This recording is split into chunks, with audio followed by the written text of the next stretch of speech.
And we're back with a quick update on the Halloween build for 2024. Working on the Mobius Bride of Frankenstein here.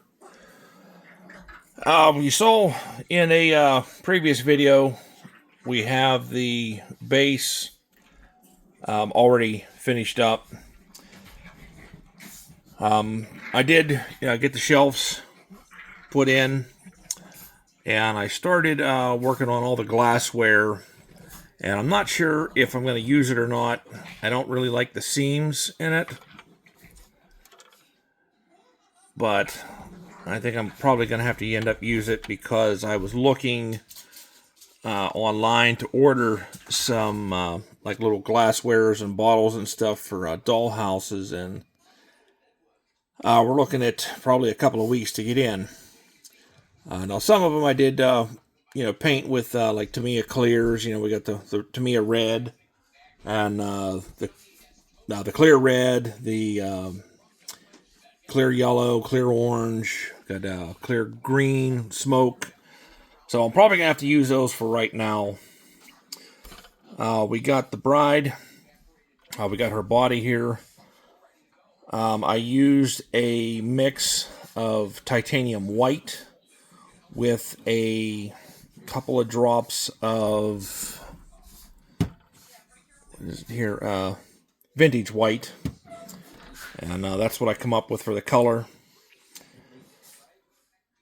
I sealed it with a matte clear.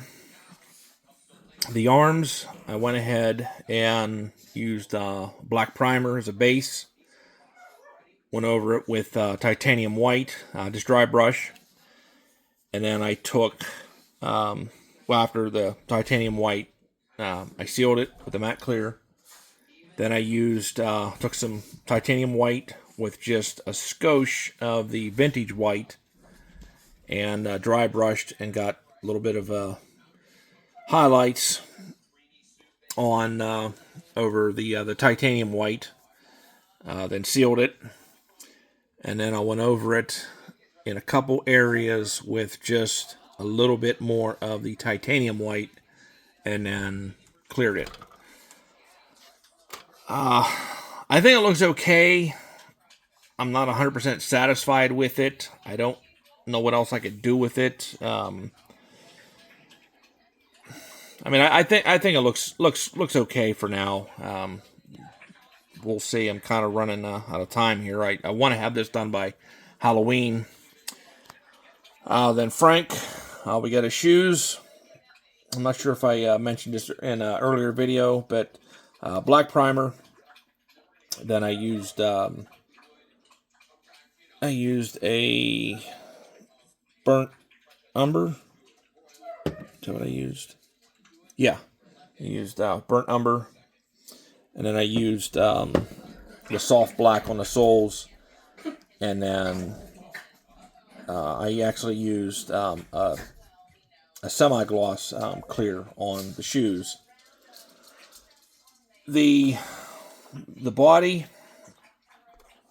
I wanted the pants and the jacket and the shirt to be all different colors. And I used peppercorn. Yeah, I used this folk art peppercorn. It was too gray for me, so I went in with just some black, and that's what I did the pants with. Then I took some peppercorn with some more black in it, and I did the jacket. Then I used a black licorice for the shirt. Now you could definitely see a difference in the three colors. So I goofed, and when I went to seal it, I grabbed the wrong can, and instead of the matte, I grabbed semi-gloss. So it has a little bit more of a shine to it than what I was looking for.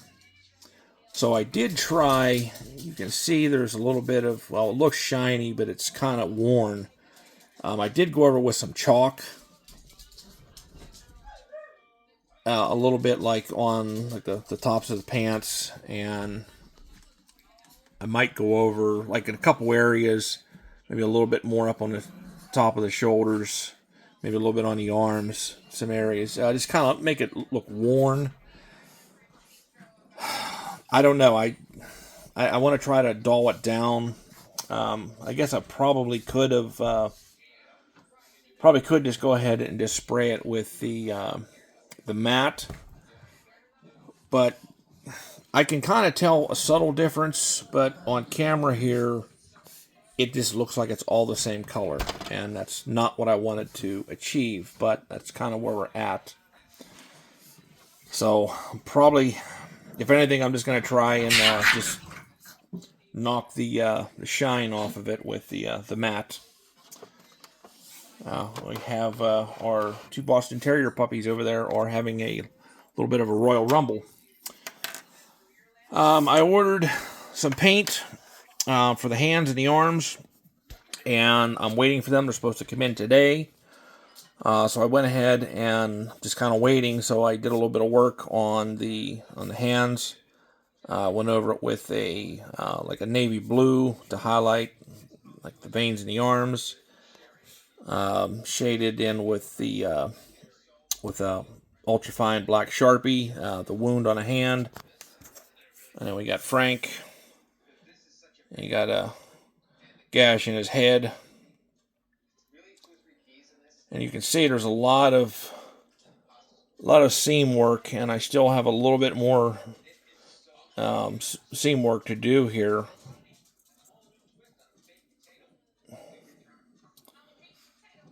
See that I missed that spot there.